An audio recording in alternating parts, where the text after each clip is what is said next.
بسم اللہ الرحمن الرحیم۔ السلام علیکم پیارے بچوں، امید کرتی ہوں آپ سب خیریت سے ہوں گے۔ آج میں آپ کو بہت ہی ایک پیاری سی کہانی سنانے والی ہوں جس کا نام ہے مغرور بادشاہ۔ یہ بادشاہ انتہائی مغرور تھا۔ بہت عرصے کی بات ہے، ایران پر ایک بادشاہ حکومت کرتا تھا۔ اس کا نام ابراہیم خان تھا۔ اسے اپنی دولت پر بہت غرور تھا۔ وہ کہا کرتا تھا کہ کیا دنیا میں مجھ سے بھی زیادہ کوئی دولت مند ہے؟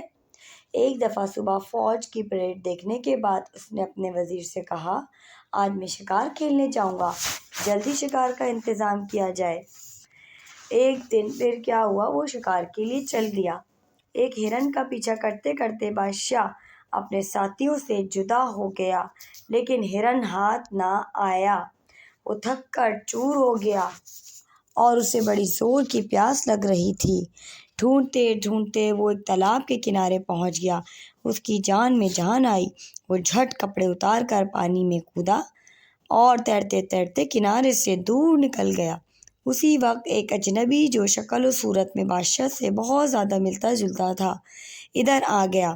اس نے بادشاہ کے کپڑے پہن لیے اور پاس ہی کھڑے گھوڑے پر سوار ہو کر چل دیا۔ ادھر بادشاہ کے دوسرے سپاہی بادشاہ کو تلاش کر رہے تھے۔ جب ان لوگوں نے گھوڑے پر سوار اپنے بادشاہ کو آتے دیکھا تو بہت خوش ہوئے۔ شام ہوتے ہوتے وہ لوگ محل میں پہنچ گئے۔ ادھر بادشاہ جب نہا چکا تو اس نے دیکھا کہ اس کے کپڑے اور گھوڑا غائب ہے۔ ادھر ادھر تلاش کرنے کے باوجود گھوڑا کہیں نہ ملا تو وہ بہت گھبرا گیا۔ کافی دیر سوچنے کے بعد اسے خیال آیا کہ پاس ہی ایک اس کا سردار رہتا ہے، میں اس کے پاس جاتا ہوں اور اس سے گھوڑا لے کر اور کپڑے لے کر پہن لیتا ہوں، تاکہ پھر میں آگے جا کے اپنے محل جا سکوں اور میں اس کو سزا دے سکوں جس نے میرا گھوڑا اور کپڑے چرانے کی ہمت کی ہے۔ جب وہ سردار کے قلعے میں پہنچے تو شام ہو گئی تھی۔ اس نے دروازہ کھٹکھٹایا۔ پہرے دار نے پھاٹک کھولنے سے پہلے پوچھا، کون ہے؟ پھاٹک کھولو، بادشاہ نے چلا کر کہا۔ پھاٹک کھولا۔ پہرے دار نے ایک ننگے آدمی کو دیکھ کر حیرانی سے پوچھا، کون ہے تو اور کہاں سے آیا ہے؟ بادشاہ کو بہت زیادہ غصہ آ گیا۔ اس نے کہا، تم مجھے نہیں پہچانتے؟ میں بادشاہ ابراہیم ہوں۔ اپنے مالک سے جا کر کہو کہ بادشاہ نے ایک گھوڑا اور کپڑے مانگے ہیں۔ بدمعاش، پہرے دار نے ڈانٹ کر کہا، ابھی تو میرے مالک بادشاہ کے ساتھ شکار کھیل کر لوٹے ہیں۔ میں نے اپنی آنکھوں سے بادشاہ کو محل کی طرف جاتے دیکھا ہے۔ میں بھی سردار کو یہ بات بتاتا ہوں۔ وہ بادشاہ کو اندر لے گیا اور سردار کو سب حال بتایا۔ سردار نے پوچھا، تم کون ہو؟ کیا نام ہے تمہارا؟ میں تمہارا بادشاہ ہوں، کیا تم مجھے نہیں پہچانتے؟ ابھی تھوڑے ہی دن ہوئے ہیں میں نے تمہارا عہدہ بڑھایا تھا۔ جھوٹا کہیں کا، سردار نے غصے سے کہا، تو اپنے آپ کو بادشاہ کیسے کہتا ہے؟ میں خود بادشاہ کو محل تک چھوڑ کر آیا ہوں۔ بھاگ جائے یہاں سے ورنہ دھکے دے کر باہر نکلوا دوں گا۔ یہ کہہ کر اس نے اپنے نوکروں کی طرف دیکھا، نکال دو اس کو باہر۔ بادشاہ باہر آ کر اس بے عزتی کا بدلہ لینے کی سوچنے لگا۔ اس نے دل میں کہا، اس آدمی کے ساتھ میں نے اتنی بھلائی کی اور آج یہ مجھے پہچاننے سے انکار کرنے لگا ہے۔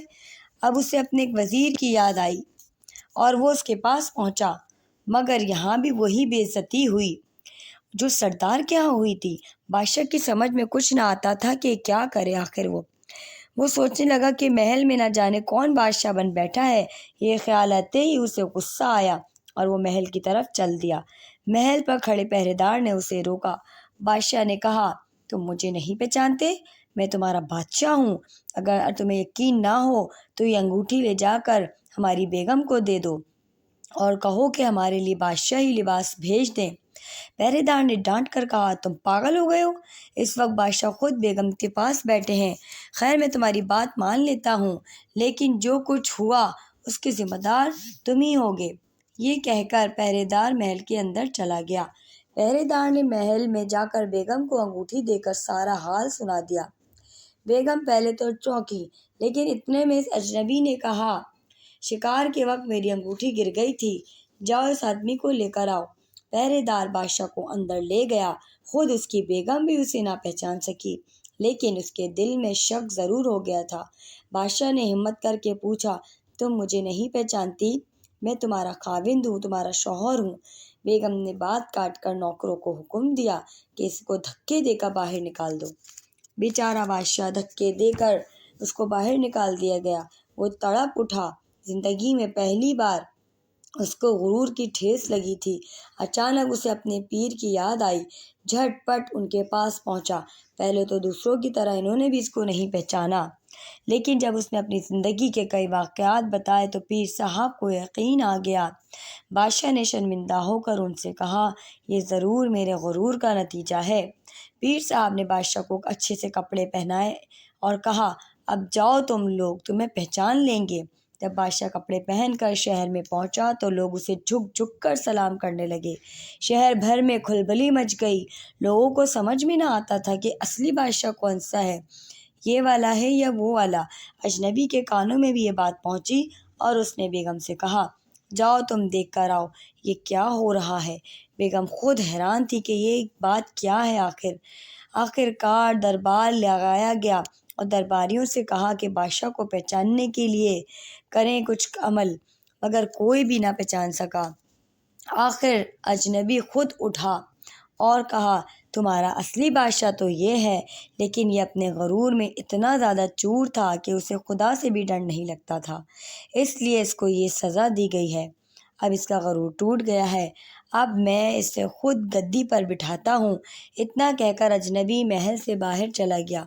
جی پیارے بچوں، امید کرتی ہوں آپ کو آج کی کہانی بہت اچھی لگی ہوگی۔ اس کہانی سے ہمیں یہ سبق ملتا ہے پیارے بچوں کہ ہمیں کبھی بھی غرور نہیں کرنا چاہیے، کیونکہ غرور اللہ تعالیٰ کو بالکل بھی پسند نہیں ہے۔ غرور ایک دفعہ شیطان نے کیا تھا، جس کی وجہ سے شیطان جو ہے اللہ تعالیٰ نے اس کو جنت سے نکال کے جو ہے شیطان بنا دیا اور ساری زندگی کے لیے اس کے اوپر لعنت دے دی۔ ناظرین کرام اور پیارے بچوں، امید کرتی ہوں بہت اچھی لگی ہوگی اسٹوری۔ انشاءاللہ تعالیٰ کسی اور اسٹوری کے ساتھ ملیں گے۔ اللہ حافظ، جزاک اللہ خیرن۔